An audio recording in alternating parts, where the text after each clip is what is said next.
শিক্ষার্থী বন্ধুরা সবাইকে শুভেচ্ছা। তো আজকে আমাদের আলোচনার বিষয় হচ্ছে গিয়ে গ্যাসের গতীয় সমীকরণ প্লাস এই গতীয় সমীকরণ সম্পর্কিত যে বিষয়গুলো আছে সেগুলো ডিটেইলে জানবো। তো তার আগে আমরা শিখে নেব হচ্ছে গিয়ে গ্যাসের গতিতত্ত্বের স্বীকার্য সমূহ। ঠিক আছে, তো আমাদের প্রথমত শিখতে হবে গ্যাসের গতিতত্ত্বের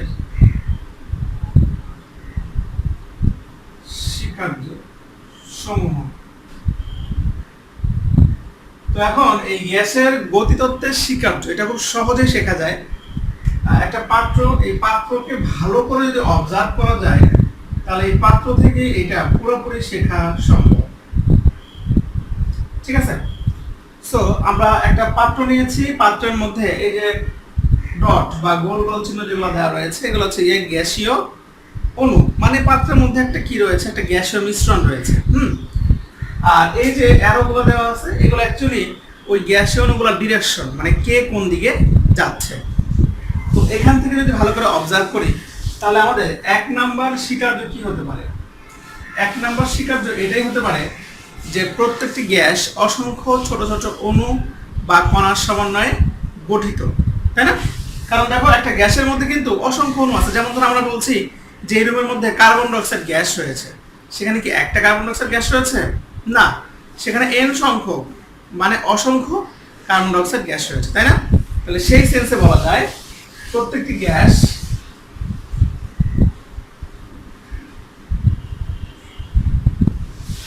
অসংখ্য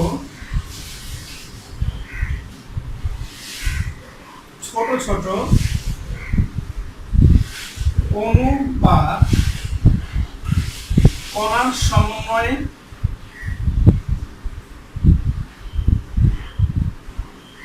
গঠিত। তাহলে এই সেন্সে বলা যায় প্রত্যেকটি গ্যাস অসংখ্য ছোট ছোট অণু বা কণার সমন্বয়ে গঠিত। ঠিক আছে, পরবর্তীতে দুই নাম্বার স্বীকার্য। খেয়াল করে দেখতে পাচ্ছি যে এখানে এই যে অণুগুলো রয়েছে এদের কিন্তু চলাচলের কোনো দিক নেই, মানে যে যার মতো ইচ্ছা মতো চলাফেরা করছে। অর্থাৎ কি অণুসমূহের চলাচলের পথটা হচ্ছে কি এলোমেলো, বাট তারা যেদিকেই যাচ্ছে তারা কিন্তু স্ট্রেট ফরওয়ার্ড যাচ্ছে, মানে কি সরল রৈখিক পথে যাচ্ছে, তাই না? তাহলে আমরা বলতে পারি যে অণুসমূহ সরল রৈখিক পথে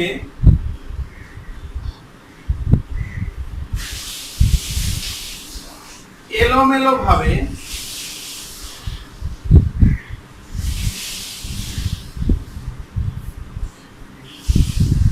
ছোটাছুটি করে।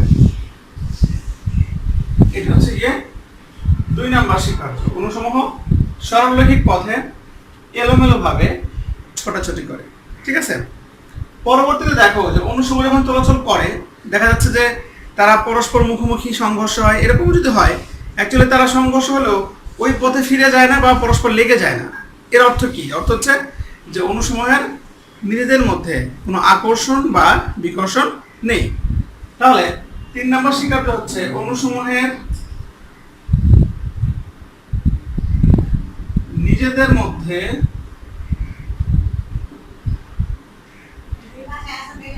কোনো আকর্ষণ বা বিকর্ষণ নেই। চার নম্বর দেখো এই অণুগুলো যখন চলাচল করলে কিন্তু কি একটা সময় গিয়ে পাত্রের দেয়ালে বাড়ি খাচ্ছে, আর এই পাত্রের দেয়ালে বাড়ি খাওয়ার ফলে কি হয়? চাপের সৃষ্টি হয়, তাই না? তাহলে কি অণুসমূহের সাথে পাত্রের দেয়ালের অবিরাম সংঘর্ষের ফলে চাপের সৃষ্টি হয়। ঠিক আছে, তাহলে এভাবে বলা যায় যে পাত্রের দেয়ালের সাথে অণুসমূহের অবিরাম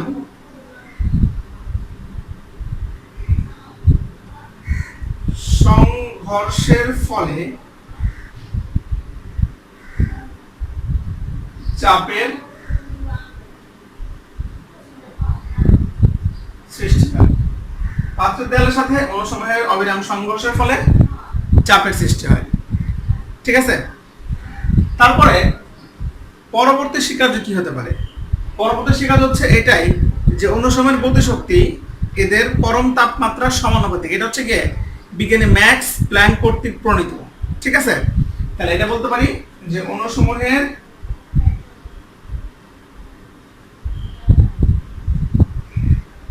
গতিশক্তি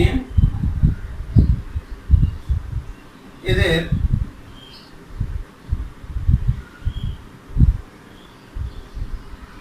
পরম তাপমাত্রা সমানুপাতিক, অর্থাৎ half M C square proportional to T. এই সমীকরণটা বিজ্ঞানী ম্যাক্স প্ল্যাঙ্ক কর্তৃক প্রণীত, half M C square proportional to T. এই সমীকরণটাকে মনে রাখবা, এটা একটু পরে আমাদের অনেক কাজে আসবে। ঠিক আছে, তাহলে এই হচ্ছে গ্যাসের গতিতত্ত্বের ইম্পর্টেন্ট কিছু স্বীকার্য সমূহ। ঠিক আছে, আর এই স্বীকার্য সমূহ পর্যালোচনা করে পরবর্তীতে একটা নতুন সমীকরণ তৈরি হয়েছিল, যে সমীকরণটাকে বলা হয় গ্যাসের গতি সমীকরণ। তোমরা সবাই এই সমীকরণটাকে জানো বা চেনো, তারপর আবার একটু মনে করিয়ে দিচ্ছি। সমীকরণটা হচ্ছে PV equal to 1/3 mn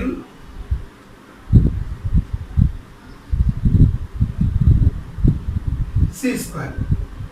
ঠিক আছে, PV equal to 1/3 mn c square। এই সমীকরণটাকে বলা হয় গ্যাসের গতীয় সমীকরণ। এবং এই সমীকরণের মধ্যে P হচ্ছে গিয়ে চাপ, V হচ্ছে গিয়ে আয়তন, কোনো সমস্যা নাই, m হচ্ছে গিয়ে প্রতিটি অণুর ভর, আর c হচ্ছে গিয়ে আরএমএস বেগ, বর্গমূল গড় বর্গবেগ।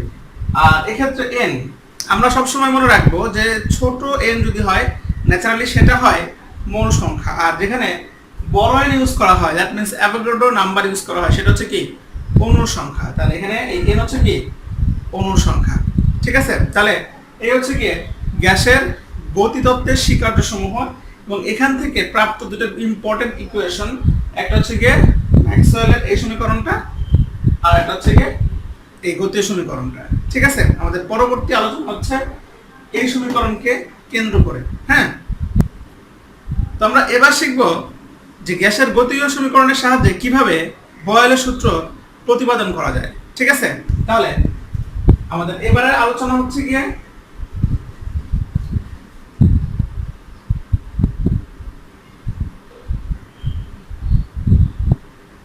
গ্যাসের গতীয়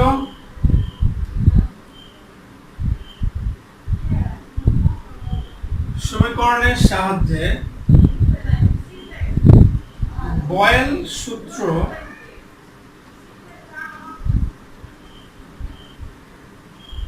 প্রতিপাদন।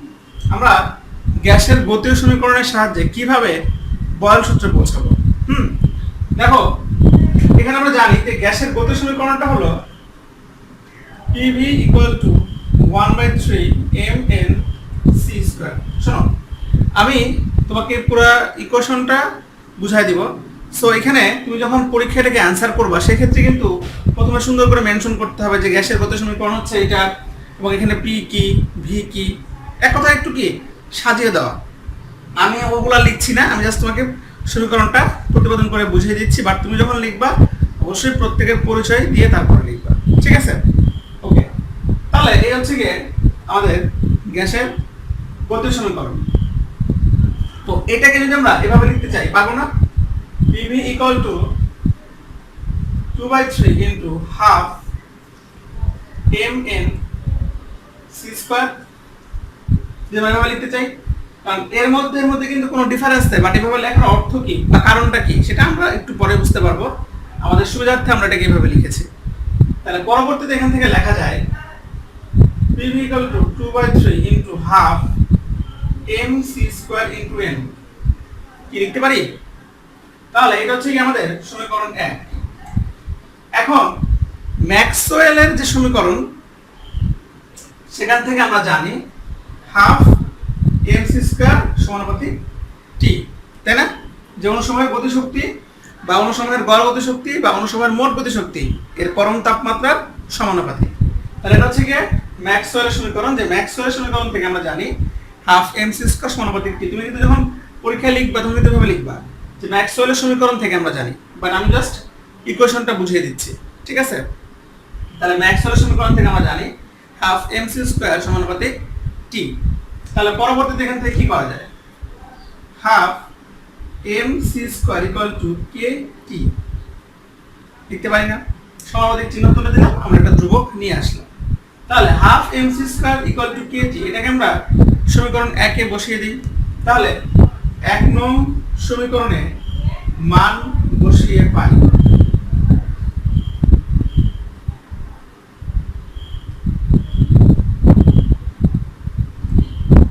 যখনই আমরা 1 নং সমীকরণে মান বসিয়ে দিব তখন কি লিখতে পারি, PV equals to 2/3 into KT into M লিখতে পারি, কারণ হাফ এমসি স্কয়ারের পরিবর্তে আমরা বসাচ্ছি কেটি।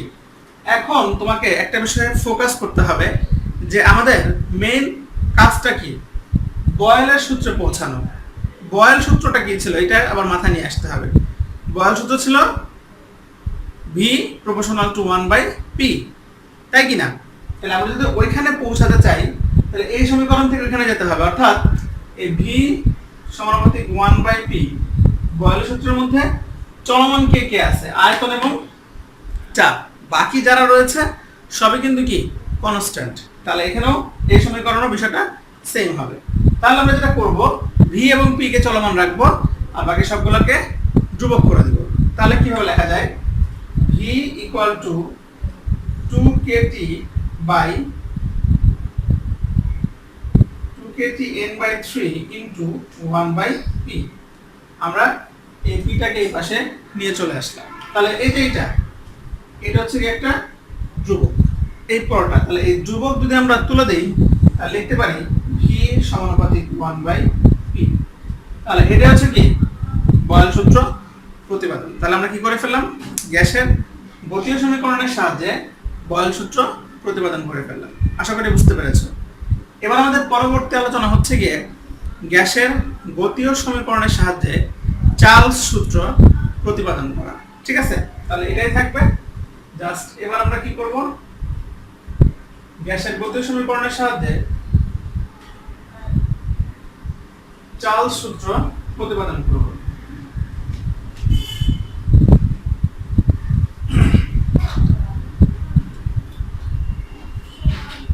তাহলে এই হচ্ছে গতীয় সমীকরণ। এখন আবার চার্লস সমীকরণটা পুরোটাই কিন্তু বয়েল সমীকরণের মতোই হুবহুই, তারপর আমি ফার্স্ট করে দিব। সো চার্লস সমীকরণটা কি, চার্লস সমীকরণ এরকম না যে আয়তন পরম তাপমাত্রা সমানুপাতিক, তার মানে এখানে আয়তন এবং তাপমাত্রা এরাই থাকবে, বাকি সবাই হয়ে যাবে কি কনস্ট্যান্ট। তাহলে এই ক্ষেত্রে এটাকে আগের মতো করে সাজিয়ে যদি দেখি, 2/3 into half MC square N আমরা লিখতে পারি। তাহলে আগের মতো করে এটা সমীকরণ 1 দিয়ে দিই, আর ম্যাক্সওয়েলের মতে লেখা যায় হাফ এমসি স্কয়ার সমানুপাতিক টি। তাহলে half MC square equal to KT, ম্যাক্সওয়েলের মতে এটাই লেখা যায় যে হাফ এমসি স্কয়ার কেটি। তাহলে 1 নং সমীকরণে যদি আমরা মান বসিয়ে দেই তাহলে লিখতে পারি PV equals to 2/3 kt into n। এবং এখানেও আমরা কি করব, এবার ভি এবং টি কে সচল রাখবো আর বাকি সবাইকে করে দিব কনস্ট্যান্ট। যদি আমরা এটাই করতে চাই তাহলে ভি ইকুয়াল টু ছিল 2kn/3p ইনটু টি। আমরা সাজিয়ে নিলাম আগের মতো করে। এটা হচ্ছে কি একটা কনস্ট্যান্ট, যদি আমরা এই কনস্ট্যান্টটাকে তুলে দেই তাহলে লিখতে পারি ভি সমানুপাতিক 1/t। তাহলে এই হচ্ছে কি চার্লস সূত্র, যে আয়তন পরম তাপমাত্রা সমানুপাতিক। ঠিক আছে, তাহলে আমাদের ইজিলি বিষয়টা ক্লিয়ার হয়ে গেল যে গতীয় সমীকরণের সাহায্যে আমরা কিভাবে বয়েল সূত্র এবং চার্লস সূত্র প্রতিপাদন করতে পারব। আমাদের পরবর্তী আলোচনা হচ্ছে গিয়ে গ্যাসের গতীয় সমীকরণের সাহায্যে গ্রাহামের ব্যাপন সূত্র প্রতিপাদন। এটা ভেরি ভেরি ইম্পর্টেন্ট। আর ব্যাপন সূত্রটা আমরা জানি যে ব্যাপন হার কি হয়, ঘনত্বের বর্গমূলের ব্যস্তানুপাতিক হয়। এটাই মূলত কি ব্যাপন সূত্র, অর্থাৎ r proportional to 1/√d। Basically এটা হচ্ছে গিয়ে ব্যাপন সূত্র। তো আমাদের এই r সমানুপাতিক 1/√d এখানে পৌঁছাইতে হবে কার সাহায্যে? PV = 1/3 mnc স্কয়ারের সাহায্যে। দেখো PV = 1/3 mnc স্কয়ার, এর মধ্যে কিন্তু কোনো r নাই, কোনো d নাই, বাট এটাকে মডিফাই করে আমরা চলে যাব ওইখানে। এটা খুব ভালোভাবে বোঝার চেষ্টা করবে, এটা কিন্তু অনেক ইম্পর্টেন্ট। হ্যাঁ, তাহলে সমীকরণ আমরা জানি PV = 1/3 mnc স্কয়ার, এটা হচ্ছে গিয়ে গ্যাসের গতীয় সমীকরণ। এখন এখানে m কিন্তু প্রতিটি অণুর ভর, আর n হচ্ছে গিয়ে অণুর সংখ্যা। তাহলে প্রতিটি অণুর ভরকে যদি আমি অণুর সংখ্যা দিয়ে গুণ দিয়ে দেই, তাহলে কি মোট ভর পেয়ে যাব না? তাহলে আমরা এখানে mn থেকে কি পেতে পারি? মোট ভর পেতে পারি। তাহলে এই সমীকরণটা হয়ে যাচ্ছে কিরকম? PV = 1/3 মোট ভরকে প্রকাশ করলাম বড় হাতের m দিয়ে mc স্কয়ার, যেহেতু m * n = m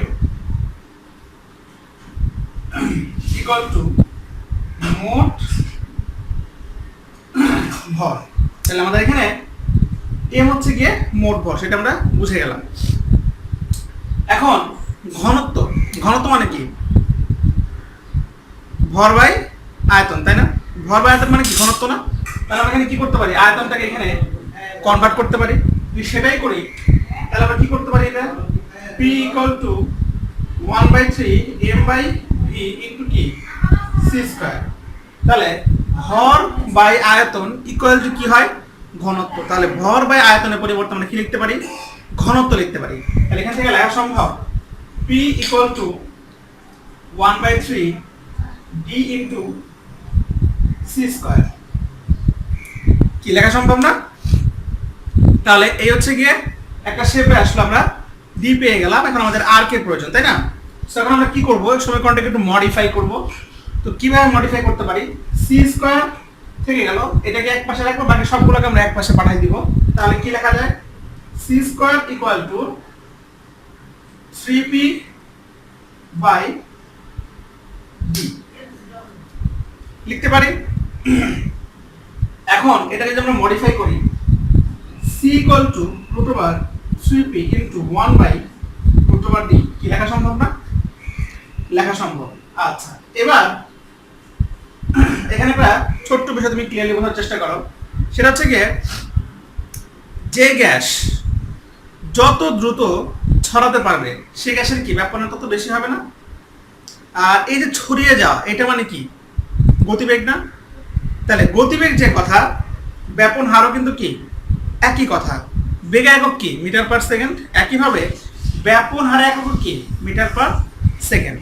ঠিক আছে? দ্যাট মিন্স আমরা বলতে পারি যে গ্যাসের যে গতিবেগ এটা কি? তার ব্যাপন হারের সমানুপাতিক। অর্থাৎ আমরা এখানে কি করতে পারি? সি এর পরিবর্তে আর ব্যবহার করতে পারি। তার মানে এই যে কথাটা আমি বললাম সেটা কিন্তু তোমাকে পরীক্ষায় লিখতে হবে, যে একটা গ্যাস যত দ্রুত ছড়িয়ে পড়বে সেই গ্যাসের ব্যাপন হার তত বেশি হবে। অর্থাৎ গ্যাসের ব্যাপন হার এর গতিবেগের সমানুপাতিক। এই কথাটা বলে দেন কি তুমি এখানে আবার চলে আসবে। তাহলে এই কথাটা বলার পর আমি তো বলে দিলাম, তোমরা লিখে দিবা। বলার পর এখান থেকে কি লেখা যায়? সি এর পরিবর্তে লেখা যায় আর। তাহলে r = √3p * 1/√d, সেটা আমরা অনায়াসেই লিখতে পারি। আর ব্যাপন সূত্রে চলমান কে থাকবে? r এবং হচ্ছে গিয়ে d। তাহলে এখানে √3p টা কি হবে? এটা হবে কনস্ট্যান্ট। তাহলে আমরা যদি এটা তুলে দেই তাহলে লিখতে পারি r = 1/√d। তাহলে এই হচ্ছে গিয়ে গ্রামের ব্যাপন সূত্র, যে ব্যাপন হার ঘনত্বের বর্গমূলের ব্যস্তানুপাতিক। ঠিক আছে, আমি প্রথম থেকে আবার রিভিউ করে দিচ্ছি। PV = 1/3 mnc স্কয়ার হচ্ছে কি? গতীয় সমীকরণ। এখন আমরা জানি যে m হচ্ছে গিয়ে প্রতিটি মানে একটা অণুর ভর, আর n হচ্ছে গিয়ে অণুর সংখ্যা। তাহলে প্রতিটি অণুর ভরকে যখন আমরা অণুর সংখ্যা দিয়ে গুণ করে দিব তখন আমরা পেয়ে যাব কি? মোট ভর। তাহলে আমরা এখানে ব্যবহার করলাম মোট ভর। ঠিক আছে, এটা করেছে আমাদের কাজের স্বার্থে। পরবর্তীতে আমরা জানি ঘনত্ব = হয় ভর বাই আয়তন। তাহলে আমরা এখান থেকে আয়তনটাকে এপাশে যদি নিয়ে চলে আসি তাহলে আমরা কি করতে পারি? এটার পরিবর্তে ব্যবহার করতে পারি ঘনত্ব। তাহলে আমরা এখানে একটা সাইড নোট দিয়ে দিতে পারি, যেহেতু d = m/d, ভি, অর্থাৎ ঘনত্ব ইকুয়াল টু ভর বাই আয়তন। তারপরে এটাকে আমরা একটু মডিফাই করলাম এই শেপে নিয়ে যাওয়ার জন্য। এবার আমরা এখানে প্রুফ করলাম যে গতি শক্তি যে গতিবেগ যেটা আছে সেটা হচ্ছে গিয়ে ব্যাপন হারের সমানুপাতিক। এই কারণে আমরা সি এর পরিবর্তে সরাসরি ইউজ করলাম কি আর পরবর্তীতে এখান থেকে আমরা এখানে চলে আসলাম। এটা কিন্তু ভেরি ভেরি ইম্পর্টেন্ট, পরীক্ষা আসার মতো, ঠিক আছে? তাহলে আমাদের আজকের যে আলোচনা ছিল সেগুলো কি কি ছিল? গ্যাসের গতি তত্ত্বের স্বীকার্য, পরবর্তীতে গ্যাসের গতি সমীকরণের সাথে শিখলাম বয়েল সূত্র, চার্লস সূত্র এবং গ্রাহামের ব্যাপন সূত্র প্রতিপাদন। আশা করি বিষয়গুলো তোমাদের একদম ক্লিয়ার হয়ে গেছে। সো আজকে এই পর্যন্তই, নেক্সট ক্লাসে আবার দেখা হবে। সে পর্যন্ত ভালো থাকো, সুস্থ থাকো, আল্লাহ হাফেজ।